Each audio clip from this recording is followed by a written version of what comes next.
Hi, my name is Shirlee Jobe. I'm 43 years old. I have been at the mission for 3 years this time. I'm a repeater. So, let's see, I'm assistant resident director over staff. The first time I came through the mission, I didn't make it that far.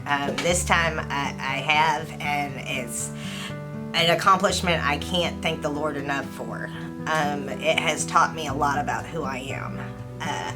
Before I came into the mission, I didn't really know who I was. I had lost that person. I started using drugs when I was about 12 years old, pain pills, of course, and then started drinking on top of it because nothing was ever enough. I quickly graduated to heroin. My family didn't know about it. We weren't very close, you know. I had believed all these lies that the enemy had told me for so long that I started thinking that they were my lies and that I believed the truth of the lies, and I left the truth out of it a long time ago. I didn't like who I was, but I couldn't stop doing what I was doing. Nobody knew what to do with me, so my family passed me around a lot. Went to live with my dad because my parents got divorced when I was little. And he didn't know what to do with me, so he sent me back to my mom. Stayed with my granny for a little while, stayed with my aunt for a little while. I just felt like I didn't fit in anywhere. No matter where I went, I was right there. It was like smack dab in front of me. I hated who I was. I didn't see a point in anything. I didn't think I would ever amount to anything except for just using drugs. That became my everyday thing. That was the only thing that was important. I hurt everybody I loved. I stole from my mom, stole from my kids. There wasn't anything I wouldn't do in order to get what I wanted. I became a very selfish person. It was all about me. Not sure if it was never not about me.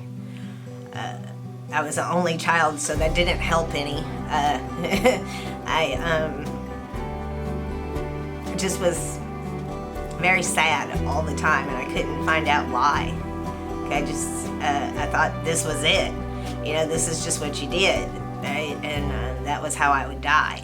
I finally got clean and stayed that way for a little bit. Probably about a year before I got introduced to cocaine, and then thought I found something else that could make the pain go away. I started having these horrible nightmares, and I couldn't figure out why. And then I figured out who it was in the dream, and it was me when I was a little kid. You know, those dreams where you don't see your face until the end. It was me being molested. And so that gave me an excuse to use drugs. Now I have a reason for why I am the way that I am, right? I always knew it was something, and if there wasn't something, I probably would have made something up. I just wanted to be able to do what I wanted to do. And I lived that life for a very long time. I gave my kids to my mom because I thought that they were better off without me. I went through abusive relationship after abusive relationship because I thought that that's what I deserved. I didn't think that I was lovable. And I just thought that that was a form of love. Like, they told me they loved me, so they must, right? I didn't know the love that Jesus could give. I had heard about it, but I didn't think that it was for me. I didn't think I deserved that because of how ashamed I was of the things that I had done, the things that I was continuously doing. And I thought, why would some guy that came down and died for people want to love somebody that keeps throwing it in their face? So I just kept doing what I was doing. I thought that there were some people that were just bad, and that was me. I went to prison 2 times in the state of Missouri. The second time, I decided that I was going to get a change of scenery, and I moved to Arkansas because they say, you know, different people, different place, you can get a new life. So that's what I tried. Different people, different place, tried to get a new life. But they don't tell you if you don't change who you are, then you'll just go right back to the same old thing. And so that's what I did. I went right back to the same old thing, just in a different state. And went to prison twice in the state of Arkansas. My son's dad had killed himself, and at that point I had given up. The last words I said to him were, if you don't like the fact that I don't want to be with you anymore and I'm trying to do something different, then go jump off a bridge. And he did. And so a part of me thought that it was my fault, and I blamed myself. So that gave me another excuse to use. I always looked for some reason, right? And I didn't have to go far. Because in life you have ups and you have downs. I have learned that Jesus is the only thing that keeps the ups and the downs somewhat bearable. So I went through not really dealing with that because I like to stuff things. I am great at opening up this filing cabinet and throwing it back in there and only pulling these things out when I need to. And not ever really talking about things, not ever really dealing with things. I've done that my whole life. And the mission is a fun place that doesn't allow you to do that. It makes you have to deal with things. But that's the only way you can receive healing. And so I went to the mission after going to prison the second time in Arkansas because I couldn't remember anything in my life. Couldn't remember holding my kids, couldn't remember any of that. My husband at the time had choked me out for like an hour and a half over and over again, and I did not think that anything was ever going to be normal again. I used to be really good at doing things, and then I couldn't remember how to do anything. Couldn't even count right. And simple math was a problem for me, and that was never a thing. I was always really good at that. And so I got really angry. I got really bitter. Not just at him, but at myself for being stupid enough to put myself in that situation. And I didn't talk about it. I didn't want to talk about it. I didn't want to get healing. I wanted to hold on to that anger. And somewhere in that time of being in the mission, the first time, I got a plan B, and I thought I have one more run in me. And I knew that I did. I didn't want to, but I knew that there was still one more in me. And so I got mad, got in my feelings, and left. I didn't want to live what the Lord wanted me to live. It was too hard, is what I told myself, but that wasn't the truth. I just didn't want to do what God wanted me to do. I wanted to do my own thing, and so I went out, and He let me. And things got really bad.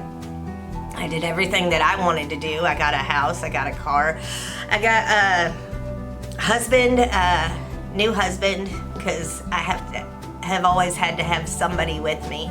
And I wrecked my life and his son's in the process of it.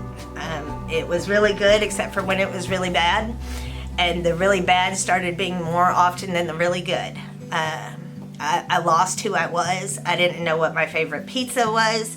I didn't know what my favorite color was when I came back to the mission. I had to find all these things. I didn't want to come back to the mission. I tried everything I could not to. But then I got arrested, and I didn't really have a choice anymore. They were going to give me probation, and I could go back to the same thing. But I had 6 years of probation, and the judge said if she saw me again in court, then she was going to give me every day of that 6 years. And I knew she meant it. So I knew I had to do something right with my life. It was finally time to grow up. So I went to the mission again, and I wasn't happy about going to the mission because I knew if I went, it wouldn't be the 8 to 10 months in the program that it is. It would be a lot longer for me. And it was like I had to decide in that moment if I was going to live for the Lord or if I was going to live for myself. and I chose to live for the Lord. Since I've been at the mission, I have gotten grace in abundance. I've been healed from HIV, which is like unheard of normally, but the Lord can do anything and everything. I've been healed from hepatitis C. I have, and not just physically healing, but I've gotten emotional and mental healing. I've started learning who I am in Christ, that I like the person I look at in the mirror, that I can laugh and joke and it be okay, that I don't have to have somebody to be me. That's a big one. Mostly that I have hope back in my life. And not only do I see these things in me, but I see these things in the residents. And that keeps me going. I get to see their families restored. I get to see hope brought back into their eyes. I get to see them raise their hands for the first time and praise the Lord. And I get to see them start liking the person they are again. I see things fall off of them, strongholds, and it's an amazing thing to get to witness that the Lord gave me that I don't deserve. But He knows what's best. I plan on going to school, going back to college, which is something I've wanted to do since I was 18, and I've always put off. But I believe that the Lord is leading me into something, and I don't know the whole future, but I know that He has a hope for it, and that no matter what it is, it's to turn everything that I've done that was bad into good. I know that I'm forgiven today, and I stand on that. So I guess the thing that I would like to say to somebody, if you're at your lowest of lows, or even if you're not at your lowest of lows, if you want a different life, if you're sick and tired of the life that you're living, give us a call. It's worth it. It's the best thing that you can do. There's a life out there you don't know about, and the Lord wants to give you the best.